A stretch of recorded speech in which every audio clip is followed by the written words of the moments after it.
બધા મિત્રોને અમારા જય શ્રી કૃષ્ણ. તમારા બધાનું અમારી ચેનલ વ્રત કથા પંચાંગમાં અમે હાર્દિક સ્વાગત કરીએ છીએ. આજ આપણે પરસોત્તમ માસ માટે વૈકુંઠની જાત્રા વાર્તાનું શ્રવણ કરીશું. એક ગામ હતું અને ગામમાં એક પટેલ રહેતા હતા. પટેલને ત્યાં 4 દીકરા હતા. ચારેય દીકરા ખેતી કરી અને પટેલ નિરાતે ભક્તિ કરી, દાન પુણ્ય કરે અને ભોજન ભૂખ્યાને કરાવે. એકવાર ભગવાન ભિખારીનું રૂપ લઈને પટેલને ત્યાં કસોટી કરવા આવ્યા. પટેલ તો ખોળાના ઘઉંની રખેવાળી કરતા બેઠા હતા. ભજન લલકારે છે. ભિખારીને જોઈને પટેલે સુપડું ભરીને ઘઉં આપ્યા, પણ ભગવાન બોલ્યા, આપવું હોય તો આખો ઢગલો આપો. એ સાંભળી અને પટેલ પણ પાછા પડે તેવા હતા નહીં, એટલે તરત બોલ્યા, આખો ઢગલો તમારો, મારે હક એ મારે હરામ.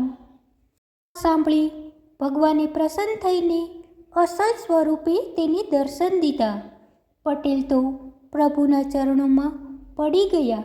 ત્યારે ભગવાન બોલ્યા, હે ભક્ત, ચાલ હું તને સદેહે વૈકુંઠ દેખાડું. ભગવાન તો પટેલને વૈકુંઠમાં લઈ ગયા. ત્યાંથી ગોલોક ગયા, શિવલોક દેખાડ્યા. આ બાજુ ગામમાં ગુમ થવાથી પટેલના ઘરમાં રડારોળ થઈ ગઈ. બાપ કયા ગયા છે? વાટ જોતા જોતા 5 દિવસ વીતી ગયા, પરંતુ બાપા ન આવ્યા. ત્યારે છોકરાએ જ્યોતિષ પાસે ગયા. જ્યોતિષે જોઈને કહ્યું, 11 દિવસ રાહ જુઓ. જો તમારા બાપા પાછા ન આવે તો 12મા દિવસે 12મું કરી નાખજો. 12મા દિવસે છોકરાઓએ દાઢી અને મૂછ મુંડાવી સરાવવા બેઠા. ગામે ગામથી કાણિયા આવ્યા, પિંડદાન દીધા. ત્યાં જ સડસડાટ કરતું વિમાન આવ્યું અને તે વિમાનમાંથી પટેલ ઉતર્યા. બધા તેને જોઈને ભૂત ભૂત કરીને ભાગવા લાગ્યા. ત્યારે પટેલ બોલ્યા કે તે ભૂતેય નથી અને પલિતેય નથી, તે જીવતો જાગતો માણસ છે. હું તો વૈકુંઠની જાત્રા કરવા ગયો હતો. પટેલે બધાને બહુ સમજાવ્યા, પણ લોકો તેની વાત માનવા તૈયાર ન થયા, કેમ કે સદેહે વૈકુંઠ થોડું જવાતું હશે તેવું બધા માનતા હતા. પટેલ તો પ્રભુને પોકારવા લાગ્યા. આખરે બ્રાહ્મણોએ તોડ કાઢ્યો, જો પટેલ એમને પણ વૈકુંઠની જાત્રા કરાવે તો તેની વાત સાચી માનવી, નહીંતર તેને ચિતાએ ચડાવી દેવા. પટેલ તો ખરા ફસાયા, પરંતુ ભગવાન ભક્તોની ભીડ પડે ત્યારે થોડા રોકાય. તરત પ્રભુ ગરુડ ઉપર ચડીને પ્રગટ થયા. પટેલની આંખમાં આંસુ આવી ગયા.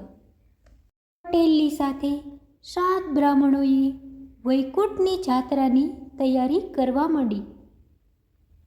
પ્રભુના આદેશ પ્રમાણે પટેલે ગરુડના પગ પકડી લીધા. એક બ્રાહ્મણે પટેલના પગ પકડ્યા. એમ કરતાં કરતાં લંગાર થઈ ગરુડ તો આકાશમાં ઉડવા લાગ્યું.